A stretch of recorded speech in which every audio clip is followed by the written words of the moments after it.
kembali mencari cinta, cinta bersemi saat pandemi. Oh, oh, masker dan vaksin mengikat janji, janji setia, setia abadi. Oh, oh, oh, oh, masker, oh, vaksin, kau duet sejati. Ayo masker, ayo vaksin, tiada yang dapat merenggut sehatmu. Oh masker, oh vaksin, kau duet sejati. Ayo masker, ayo vaksin, tiada yang dapat merenggut sehatmu.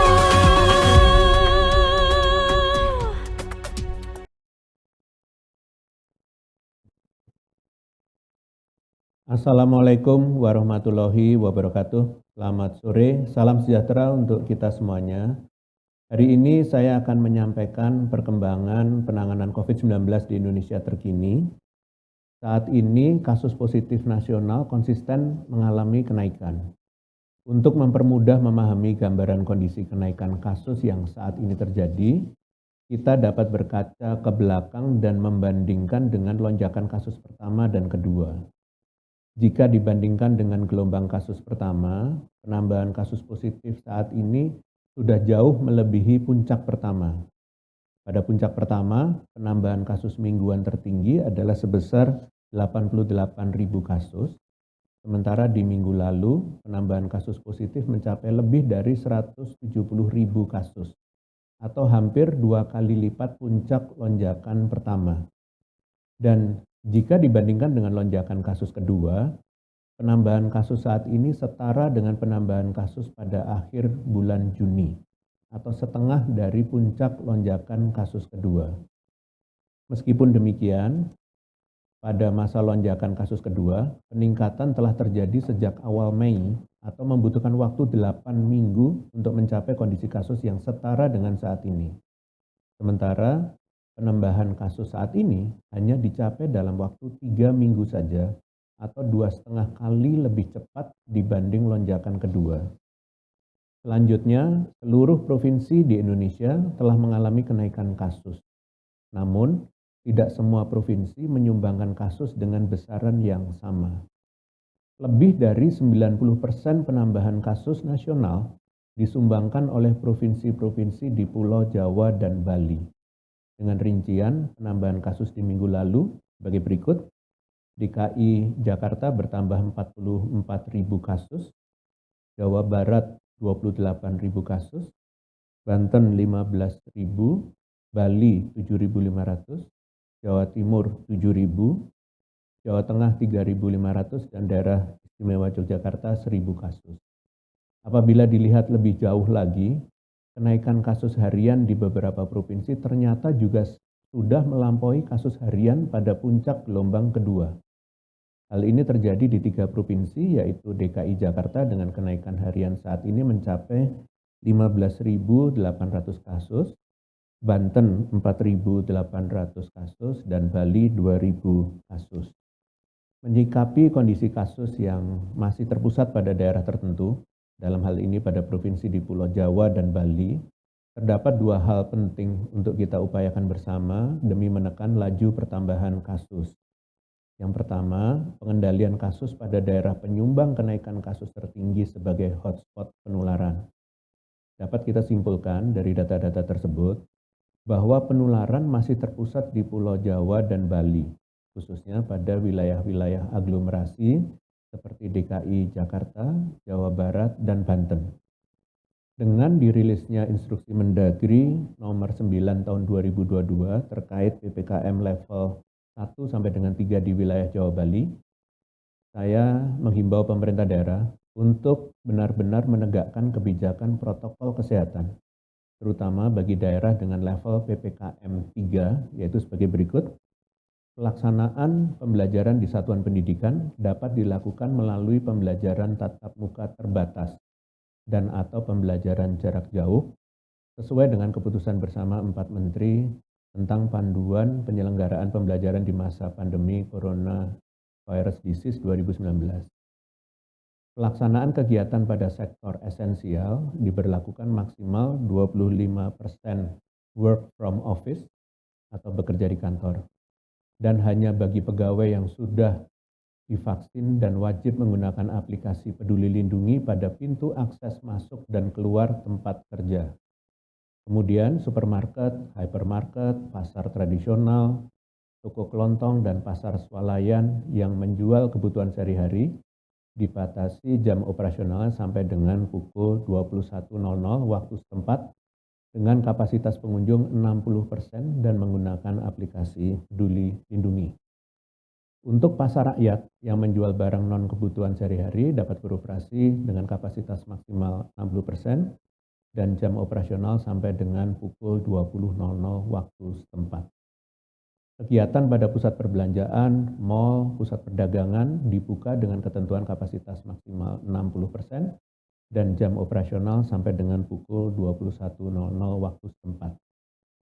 Tempat ibadah dapat mengadakan kegiatan peribadatan atau keagamaan berjamaah selama masa penerapan PPKM level 3 dengan maksimal 50% dari kapasitas dan menerapkan protokol kesehatan secara lebih ketat serta memperhatikan ketentuan teknis dari Kementerian Agama. Fasilitas umum, yaitu area publik, taman umum, tempat wisata umum, dan area publik lainnya, dibuka dengan kapasitas maksimal 25%. Pelaksanaan resepsi pernikahan diadakan dengan maksimal 25% dari kapasitas ruangan dan tidak mengadakan makan di tempat dengan menerapkan protokol kesehatan secara lebih ketat. Untuk pelaksanaan kegiatan sektor esensial, sektor industri orientasi ekspor dan penunjangnya, sektor perhotelan non-karantina, serta kegiatan dan sektor lainnya, masih beroperasi dengan ketentuan sesuai dengan instruksi Mendagri. Serta untuk beberapa sektor kritikal masih bisa beroperasi 100% dengan protokol kesehatan. Mohon disimak peraturan terkait sektor kritikal pada instruksi Mendagri tersebut. Pelaku usaha dan pemilik fasilitas publik wajib memastikan digunakannya Peduli Lindungi dengan baik dan benar. Harap betul-betul di-scan dan diteliti, jangan sampai seseorang menggunakan hasil tangkapan layar atau screenshot, apalagi menggunakan akun orang lain. Hal ini penting karena hanya dengan Peduli Lindungi, status positif dan kontak erat dapat teridentifikasi sehingga masuknya orang positif, apalagi dalam tempat keramaian, dapat dihindari. Selain itu, dengan fitur check-in Peduli Lindungi, kapasitas orang dalam satu tempat tersebut dapat betul-betul dipantau dan dibatasi oleh pengelola bersama Satgas Fasilitas Publik 3M. Masyarakat yang berada pada wilayah tersebut juga dihimbau untuk senantiasa melaksanakan disiplin protokol kesehatan 3M, tertib menggunakan Peduli Lindungi, serta menghindari aktivitas pada daerah kerumunan. Masyarakat juga dimohon untuk tidak takut teridentifikasi positif, bahkan sampai menghindari dites rapid atau PCR. Terinfeksi COVID dan teridentifikasi positif pada rapid test dan PCR bukan merupakan hal yang tabu. Semakin cepat seseorang diketahui positif, justru semakin penularan dapat dicegah dan perawatan dapat dilakukan sejak dini. Terlebih, sudah sering terjadi yang kita tulari adalah orang di sekitar kita yang kita kasihi, terlebih kelompok rentan, hingga menyebabkan kematian. Yang kedua, pengendalian mobilitas agar kasus pada daerah hotspot tidak meluas. Pengendalian kasus pada daerah hotspot di Jawa Bali, terutama pada wilayah aglomerasi seperti DKI Jakarta, Banten, dan Jawa Barat, menentukan perlindungan terhadap wilayah lain yang kasusnya belum tinggi. Sebab, sedikit saja lolosnya orang positif dari daerah hotspot dapat berkontribusi atas naiknya kasus di daerah lain. Sehingga testing merupakan penentu mobilitas yang aman. Karena hanya dengan testing kita dapat mengenali orang yang positif. Dengan demikian, masyarakat yang terpaksa bepergian dari daerah hotspot ke daerah lainnya sebelumnya wajib melakukan rapid test atau PCR untuk memastikan dirinya tidak terinfeksi. Sesuai dengan aturan Satgas dan Kementerian Kesehatan, orang yang positif wajib menjalani masa isolasi dan tidak boleh bepergian ke wilayah lainnya. Mohon masyarakat menyadari bahwa tindakan demikian membahayakan banyak orang, terlebih kelompok rentan di sekitar kita yang berisiko meninggal akibat COVID.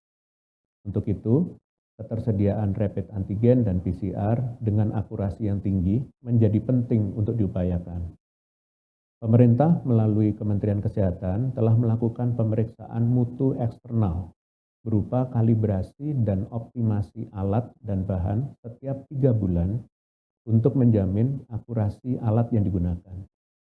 Masyarakat juga dihimbau untuk bijak memilih laboratorium pemeriksaan yang rutin melakukan kalibrasi dan hasilnya akurat. Pengendalian mobilitas dari daerah hotspot ini tidak hanya berlaku antar provinsi atau antar pulau, melainkan juga utamanya antar wilayah dalam area aglomerasi. Sehingga pengecekan kelayakan pelaku perjalanan melalui scan peduli lindungi serta penegakan disiplin protokol kesehatan harus diterapkan dengan ketat pada setiap moda, baik melalui pesawat, kapal, maupun berbagai transportasi darat. Selanjutnya, yang perlu menjadi kewaspadaan pada saat kasus mulai meningkat adalah tingkat perawatan di rumah sakit. Dalam hal ini, keterisian tempat tidur pertanggal 7 Februari 2022, persentase BOR nasional adalah 24,77%. Dengan demikian, terdapat 4 provinsi yang persentase BOR-nya sudah di atas angka nasional secara berurutan, yaitu Jawa Barat dengan BOR 32%, diikuti dengan Banten 39%, dan kemudian Bali dengan BOR 45%. Terlebih lagi di Bali terjadi tren kenaikan kasus perawatan di rumah sakit yang lebih cepat dibandingkan pada provinsi lainnya.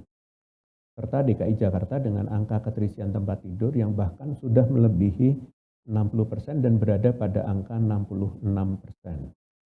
Seperti yang telah saya sampaikan pada konferensi pers sebelumnya, pemerintah telah menyusun strategi dalam menangani naiknya tingkat perawatan akibat COVID-19 dengan pengkategorisasian perawatan berdasarkan gejala pasien.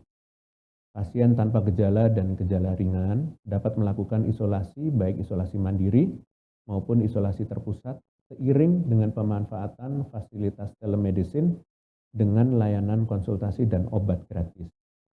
Sementara pasien yang tidak memenuhi syarat untuk isolasi mandiri, serta pasien dengan gejala sedang dan berat dirawat ke rumah sakit rujukan.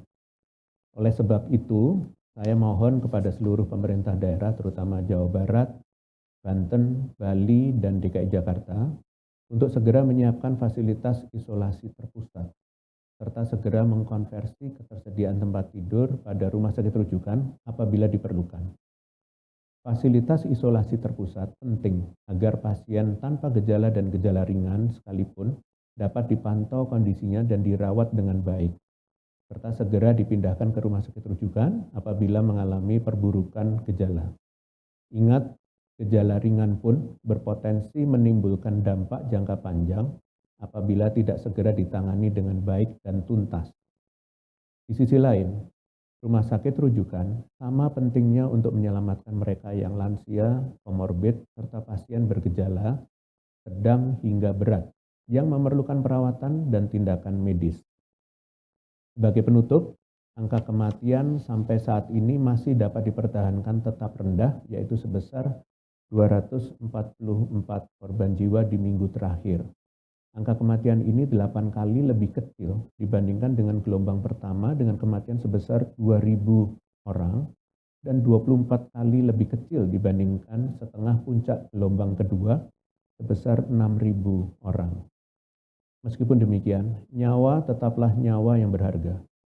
Saya percaya apabila kita segera menurunkan kasus, angka kematian dapat kita tekan hingga tidak ada satupun orang meninggal.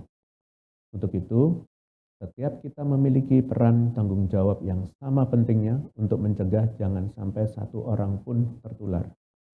Khususnya bagi masyarakat yang berada dalam wilayah kenaikan kasus yang tinggi, mohon untuk tetap disiplin memakai masker, mencuci tangan, dan menjaga jarak. Dimohon pula untuk tidak menyelenggarakan berbagai kegiatan yang menyebabkan kerumunan seperti perayaan dan acara keluarga. Selanjutnya, saya akan mencoba menjabarkan beberapa strategi pengendalian yang seharusnya dapat kita dioptimalisasi kembali. Walaupun strategi-strategi yang akan disampaikan ini sudah berulang kali digaungkan, namun menjadi disampaikan ulang agar masyarakat betul-betul memahami pentingnya menjalankan berbagai strategi ini secara simultan. Terkini fakta dan data di lapangan menunjukkan bahwa pertama, angka reproduction rate seluruh pulau di Indonesia per minggu ini seluruhnya sudah berada di atas angka 1, yaitu dari 1,02 sampai dengan 1,12, di mana artinya penularan masih ada dan terjadi di komunitas dengan pola penambahan kasus berlipat atau eksponensial. Angka ini perlu diamati selama 2 minggu ke depan sebelum bisa menjustifikasi dengan objektif bahwa secara kondisi penularan cukup mengkhawatirkan sebagai dasar penyesuaian kebijakan. Yang kedua, banyaknya kasus harian di beberapa daerah yaitu Banten, DKI Jakarta, dan Bali bahkan melampaui pola kenaikan pada periode gelombang kedua yang dipicu varian Delta. Hal ini berpotensi memunculkan gelombang kasus baru di Indonesia. Dan yang ketiga, terjadi tren kenaikan rawat inap di rumah sakit secara konsisten sejak tanggal 21 Januari 2022. Jika tidak segera diantisipasi, maka dapat menyebabkan peningkatan keterisian rumah sakit dan fasilitas kesehatan lainnya. Keempat, yaitu nampak persentase penyumbang kematian banyak disumbangkan oleh orang dengan usia lanjut, pengidap komorbid, dan orang yang belum divaksinasi. Jika angka kematian terus memuncak, maka hal ini berpeluang menyebabkan peningkatan kebutuhan alat, material, dan obat-obatan COVID-19 dalam jumlah besar. Dalam menghadapi kondisi saat ini yang cukup genting, maka perlu adanya penguatan garda agar jumlah kasus tidak semakin banyak dan berbuntut kepada efek lainnya seperti meningkatnya angka rawat inap maupun kematian. Untuk itu, menimbang kondisi yang terjadi saat ini di lapangan, perlu kembali dievaluasi dan ditingkatkan implementasinya, yaitu melalui pertama, disiplin menjalankan protokol kesehatan dan secara sukarela melengkapkan dosis vaksinasi. Kita bisa lihat bahwa orang yang patuh protokol kesehatan masih bisa terkena. Untuk itu kita perlu mengevaluasi kedisiplinan secara kolektif termasuk melengkapinya dengan vaksinasi untuk bisa saling menjaga. Khususnya terkait efektivitas vaksinasi, studi Dukan dan kawan-kawan di Ontario, Kanada tahun 2021 menyatakan bahwa kekebalan terhadap COVID-19 pada individu akan semakin tinggi seiring dosis vaksinasi yang diterima. Bahkan lebih tinggi 25% terhadap varian Omicron setelah mendapatkan booster dosis ketiga. Kemudian yang kedua, proaktif melakukan testing. Kita tahu bahwa sekalipun tak bergejala, kasus positif masih bisa menularkan. Untuk itu, positif atau tidaknya seseorang hanya bisa secara valid diketahui dengan testing. Sudah seharusnya seseorang harus memiliki kesadaran tinggi terhadap aktivitas yang dilakukannya. Orang yang pasca berkontak erat dengan kasus positif atau perjalanan sudah seharusnya secara sukarela melakukan testing untuk memastikan, termasuk orang-orang yang sudah merasakan gejala mirip COVID-19. Membatasi mobilitas terutama yang tidak mendesak serta menjauhi aktivitas di area kerumunan atau ramai. Perlu diingat bahwa semakin jauh kita berpindah tempat, maka semakin besar peluang kita bertemu banyak orang, begitu juga ketika beraktivitas di tempat ramai. Oleh karena itu, di masa penularan kasus yang tinggi ini, sikap hati-hati harus terus kita tumbuhkan dan dapat diwujudkan dengan membiasakan diri, mempertimbangkan dan menilai risiko penularan sebelum beraktivitas.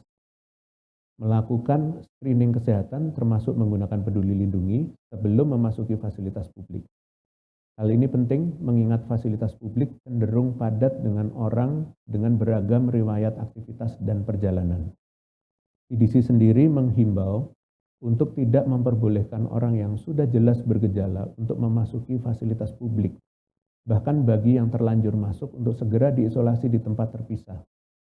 Dengan demikian, mencegah penularan di dalam fasilitas publik, maka harus dipastikan seluruh orang yang bisa masuk ialah orang yang benar-benar sehat. Sebagai penutup, saya akan menjelaskan beberapa update lainnya terkait penanganan COVID-19 yang dilakukan oleh pemerintah. Dalam seminggu terakhir, pemerintah telah mengeluarkan beberapa kebijakan terbaru, di antaranya Surat Edaran Menteri Agama Nomor 4 Tahun 2022 yang mengatur pembaharuan aturan ibadah secara kolektif atau jemaah di masa pandemi. Dengan rincian sebagai berikut. Kapasitas jemaah yang diperbolehkan yaitu untuk daerah dan PPKM level 3 dapat diikuti 50% dari kapasitas atau paling banyak 50 orang. Daerah dengan PPKM level 2 dapat diikuti 75% dari kapasitas atau paling banyak 75 orang. Dan daerah dengan PPKM level 1 dapat diikuti 75% dari kapasitas. Saya juga mengingatkan meski masih diperbolehkan untuk beribadah dengan jemaah, protokol kesehatan pada prosesi ibadah harus dilakukan secara lebih ketat. Selanjutnya telah dirilis Instruksi Menteri Dalam Negeri Nomor 8 Tahun 2022 yang mengatur pelaksanaan official pre-season test yang akan dilakukan tanggal 11 sampai dengan 13 Februari 2022 dan Mandalika MotoGP pada tanggal 18 sampai dengan 20 Maret 2022. Instruksi ini akan mengatur standar protokol kesehatan yang dilakukan serta berisi himbauan khusus yang harus dijalankan oleh pemerintah kota dan kabupaten setempat terkait cakupan vaksinasi, kapasitas penonton, kesiapan fasilitas kesehatan, dan lain-lain. Kemudian Instruksi Menteri Dalam Negeri Nomor 9 Tahun 2022 terkait PPKM level 1 sampai dengan 3 di wilayah Jawa Bali yang dilaksanakan dalam seminggu ke depan dengan rincian untuk Provinsi DKI Jakarta, seluruh kota wajib menjalankan PPKM level 3. Untuk Provinsi Banten, seluruh kabupaten kota wajib menjalankan PPKM level 3 kecuali Kabupaten Lebak yang harus menjalankan PPKM level 2. Untuk Provinsi Jawa Barat, Kota Cirebon, Kota Bogor, Kota Bekasi, Kota Bandung, Kota Depok, Kota Cimahi, Kabupaten Bogor, Kabupaten Bekasi, Kabupaten Bandung Barat, Kabupaten Bandung, dan Kabupaten Sumedang wajib menjalankan PPKM level 3. Kabupaten Sukabumi, Kabupaten Pangandaran, Kota Banjar, dan Kabupaten Cianjur wajib menjalankan PPKM level 1, sedangkan kabupaten kota lainnya wajib menjalankan PPKM level 2. Untuk Provinsi Jawa Tengah, Kota Tegal wajib menjalankan PPKM level 3, Kabupaten Temanggung, Kabupaten Kudus, Kota Semarang, Kota Salatiga, Kabupaten Kendal, Kabupaten Semarang, Kabupaten Jepara, Kabupaten Grobogan, Kabupaten Blora, Kabupaten Batang, dan Kabupaten Demak wajib menjalankan PPKM level 1. Sedangkan kabupaten kota lainnya wajib menjalankan PPKM level 2. Untuk Provinsi Daerah Istimewa Yogyakarta, seluruh kabupaten kota wajib menjalankan PPKM level 3. Untuk Provinsi Jawa Timur, Kota Kediri dan Kabupaten Pamekasan wajib menjalankan PPKM level 3. Kemudian Kabupaten Trenggalek, Kabupaten Ponorogo, Kabupaten Pacitan, Kabupaten Ngawi, Kabupaten Magetan, Kabupaten Madiun, Kota Probolinggo, Kota Blitar, Kabupaten Kediri, Kabupaten Blitar, Kabupaten Tuban, Kabupaten Sumeneb, Kabupaten Probolinggo, Kabupaten Pasuruan, dan Kabupaten Bojonegoro wajib menjalankan PPKM level 1. Sedangkan kabupaten kota lainnya wajib menjalankan PPKM level 2. Dan terakhir untuk Provinsi Bali, seluruh kabupaten kota wajib menjalankan PPKM level 3. Kemudian terkait perkembangan vaksinasi pertanggal 7 Februari 2022 kemarin, kurang lebih telah disuntikkan sebanyak 186 juta dosis vaksinasi pertama, 131 juta dosis vaksinasi dosis kedua, dan 5 juta dosis vaksin ketiga. Badan POM juga telah menerbitkan izin penggunaan darurat atau Emergency Use of Authorization bagi vaksin Sinopharm sebagai vaksin booster. membuatnya jadi vaksin ke-6 yang direkomendasikan menjadi booster di Indonesia setelah penetapan CoronaVac Sinovac, Pfizer, AstraZeneca, Moderna, dan Sinovac. Diharapkan penambahan jenis vaksin ini dapat meningkatkan laju vaksinasi booster yang perlu dilakukan untuk memperkuat pembentukan kekebalan komunitas yang juga telah dibentuk dari upaya vaksinasi dosis pertama dan kedua. Kami menghimbau bagi masyarakat yang belum mendapatkan vaksin booster untuk sesegera mungkin memeriksa status kelayakan pada aplikasi Peduli Lindungi dan mendapatkan vaksin pada fasilitas kesehatan terdekat. Sekian konferensi pers hari ini, saya lanjutkan dengan sesi tanya jawab dengan media. Terima kasih. Selamat sore, Prof. Telah masuk beberapa pertanyaan dari rekan-rekan media. Yang pertama dari fatberita1.com. Menkes Budi Gunadi Sadikin menyebutkan 3 provinsi di Indonesia, yaitu DKI Jakarta, Banten, dan Bali, memiliki kasus COVID-19 dengan varian Omikron sudah melebihi kasus COVID-19 pada saat varian Delta menginfeksi pada periode Juni-Agustus 2021. Apakah ketiga daerah sudah dapat disebut telah memasuki gelombang ketiga COVID-19? Apa saja parameternya? Lalu apakah benar bahwa selama Ramadan pada April dan Idul Fitri pada awal Mei, COVID sudah landai? Terima kasih. Baik, terima kasih berita1.com. Pada prinsipnya untuk bisa menjustifikasi adanya gelombang baru kasus COVID-19, pemerintah masih harus terus memantau tren kasus selama beberapa waktu ke depan, beriringan dengan evaluasi level PPKM secara berkala, dengan parameter penilaian diantaranya transmisi komunitas, kapasitas respons, dan laju vaksinasi per kabupaten kota. Sedangkan terkait kondisi kasus, diharapkan dapat menurun segera, bahkan sebelum periode Ramadan dan Idul Fitri. Tujuan ini akan dapat dicapai jika kita bersama-sama memaksimalkan kembali upaya-upaya pencegahan penularan COVID-19 sebagaimana yang sudah saya sampaikan juga dalam konferensi pers pada sore hari ini. Terima kasih. Untuk pertanyaan kedua dari Fitri Liputan6.com dan Firna Antara.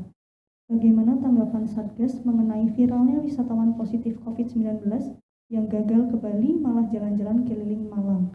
Terkait hal itu, bagaimana pengawasan Peduli Lindungi di tempat-tempat publik agar pengunjung yang positif COVID-19 dipastikan tidak berkeliaran, mengingat kasus COVID-19 juga sedang naik? Baik, terima kasih Liputan6.com dan Antara. Melihat kondisi ini, kami amat prihatin karena masih saja ada orang yang menyepelekan penularan COVID-19 bahkan sedang tinggi dalam 2 minggu terakhir. Kita perlu mengesampingkan ego kita terlebih dahulu untuk keselamatan bersama. Selain kesadaran yang harus tinggi dari masyarakat, pemerintah setempat termasuk penyelenggara wisata sebagai penanggung jawab fasilitas publik untuk betul-betul melakukan screening kesehatan karena dapat mencegah penularan yang tinggi di tengah kondisi alamiah fasilitas publik yang cenderung padat. Untuk pemerintah daerah juga harus memberikan sanksi yang memberikan efek jera pada masyarakat karena sudah 2 tahun berjalan pandemi. TNI, Polri, Pemda perlu menegakkan peraturan agar kita semua bisa produktif dan aman COVID. Terima kasih. Pertanyaan terakhir dari Fitri Liputan6.com. Bagaimana update penguatan protokol kesehatan tenaga kesehatan menghadapi kenaikan kasus COVID-19? Terima kasih Liputan6.com. Khusus proteksi untuk tenaga kesehatan, Kementerian Kesehatan bersama dengan BNPB terus berusaha memenuhi ketersediaan sarana dan prasarana pendukung baik untuk optimalisasi perawatan pasien maupun perlindungan tenaga kesehatan yang bertugas seperti pemberian alat pelindung diri level 1, 2, dan 3 berdasarkan besar peluang kontak dengan kasus positif. Untuk itu, dimohon bagi seluruh masyarakat, khususnya tenaga kesehatan yang bekerja di rumah sakit, untuk ekstra hati-hati dengan disiplin menggunakan alat pelindung diri sesuai pedoman profesi yang telah ditetapkan. Selain itu, dihimbau juga untuk pihak rumah sakit memastikan betul bahwa tenaga kesehatan dapat bekerja dengan ritme yang manusiawi untuk mencegah kemunculan burnout atau kelelahan. Terima kasih. Dengan demikian, konferensi pers pada sore hari ini berakhir. Terima kasih atas perhatiannya. Selamat sore. Wassalamualaikum warahmatullahi wabarakatuh.